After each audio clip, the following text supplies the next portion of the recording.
save me from my perfume addiction.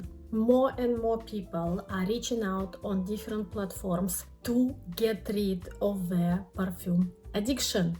Are you one of them? Are you addicted? Let's go through the test today to learn more. Without further ado, let's go for it.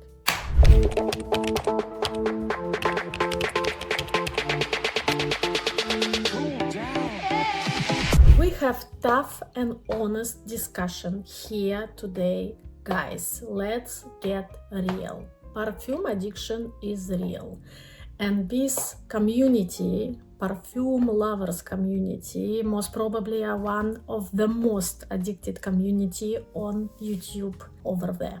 I should be starting as part of a club. Yes, my name is Tatiana Bogdanova and I'm perfume addicted.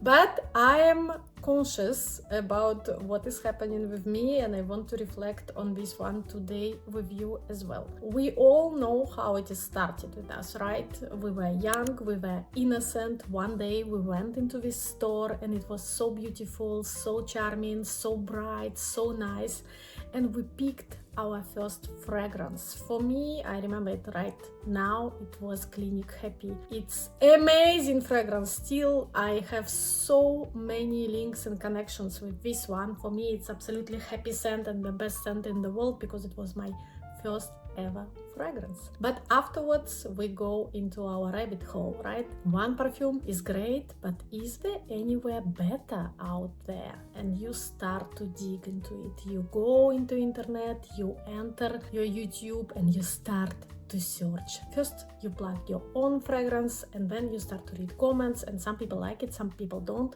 and then you say, maybe I don't understand something about this. Is there better things out there? Is it actually not good, my perfume I'm using currently?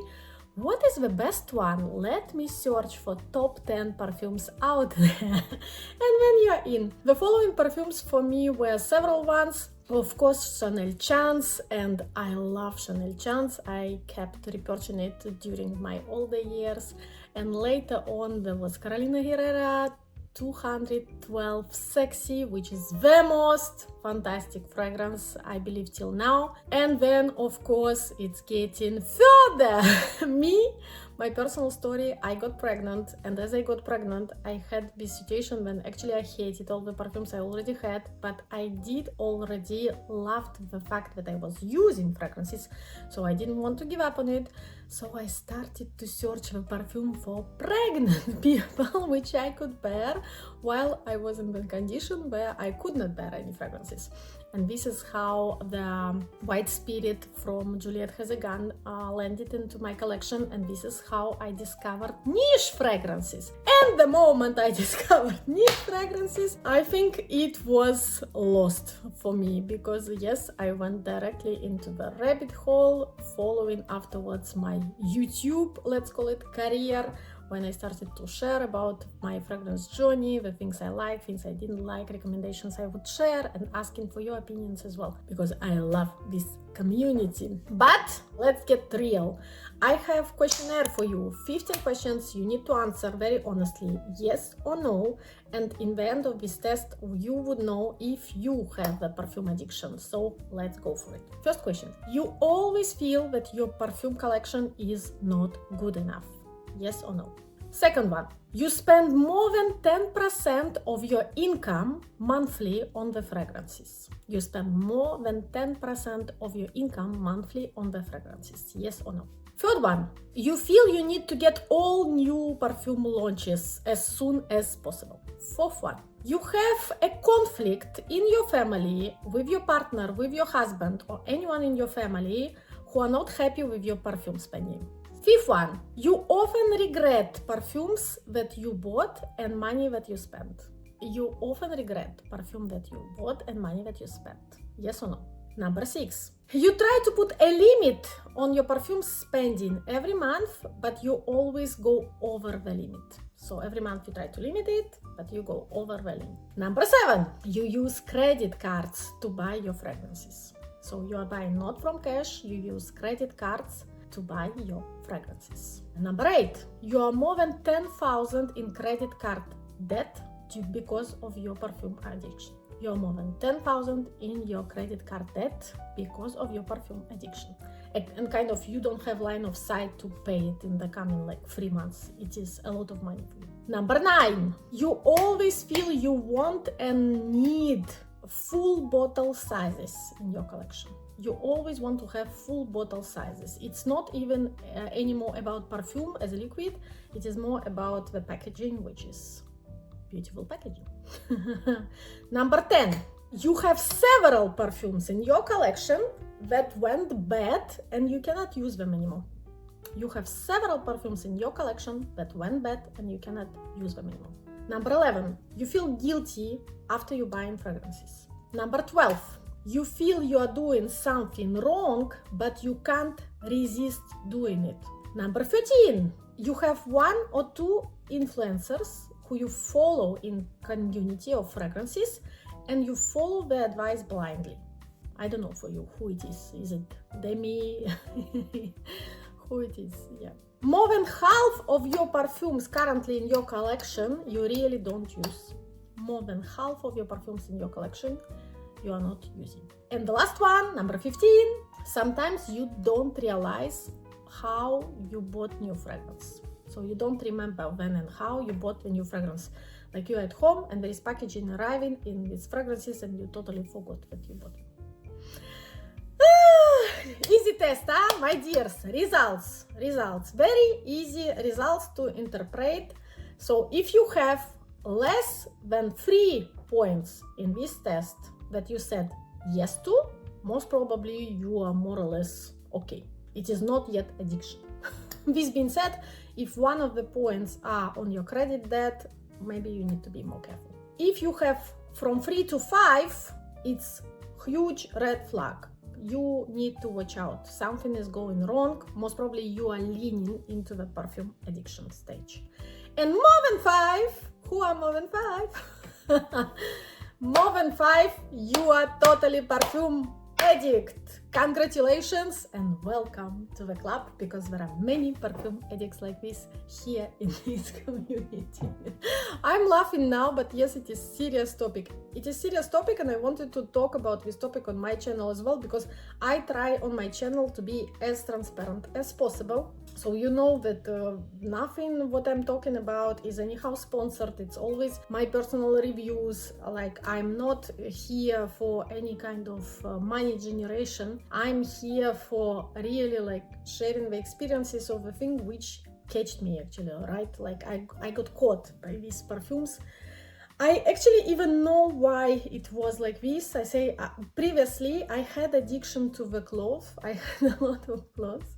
Then I got into my second pregnancy and I got weight. As I got weight, I was not okay to forget about all my clothes that I had previously and buy the bigger size ones. So, but I couldn't buy the smaller size neither because I was not in the right shape.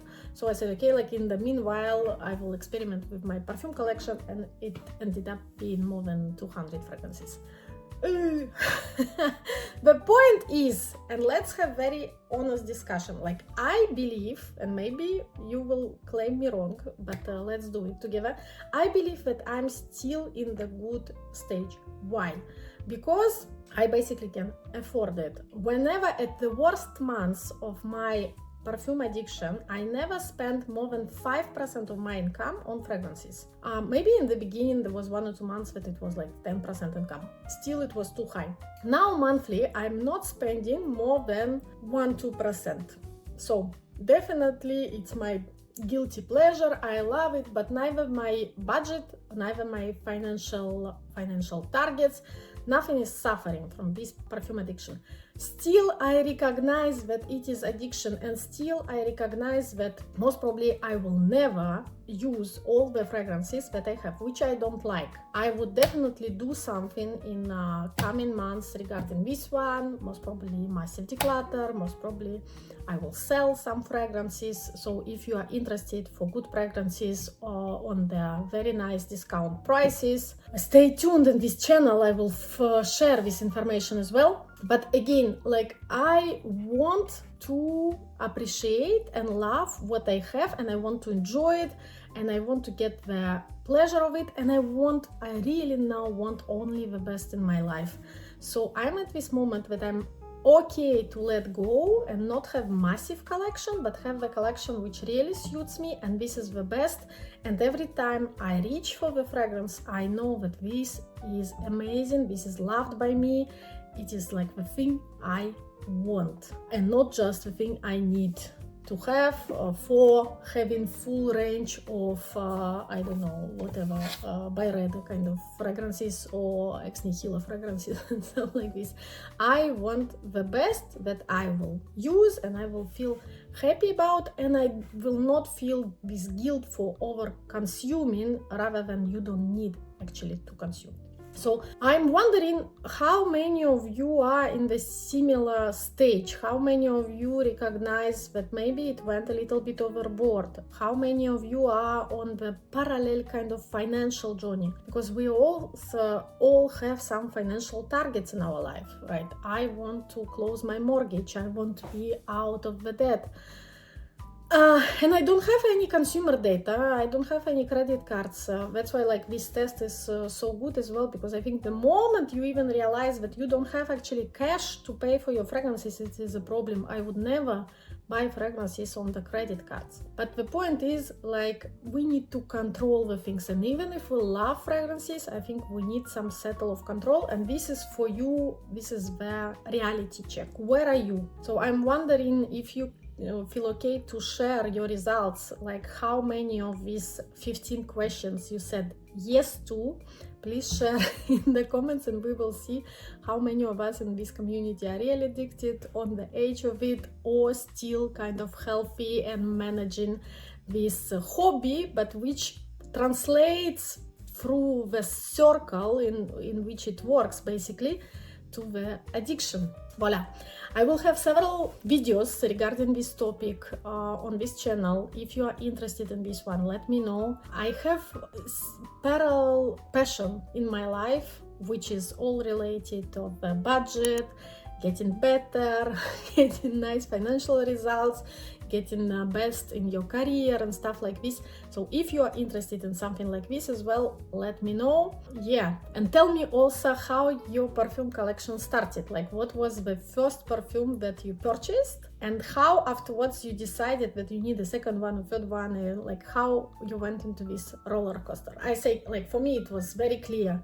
It was Clinique Happy, Chanel Chance, Carolina Herrera. Afterwards there was this Angelo Demon, very irresistible, this kind of fragrances, but then it went into White Spirit, Lost Cherry, Ex Nihilo, and then like rabbit hole directly to where we are now with a great collection, which I know that many people would love to have, but I'm not sure that in the end this is what we all want. So the comments are open. Let me know what you think, and till the next time, bye bye for now.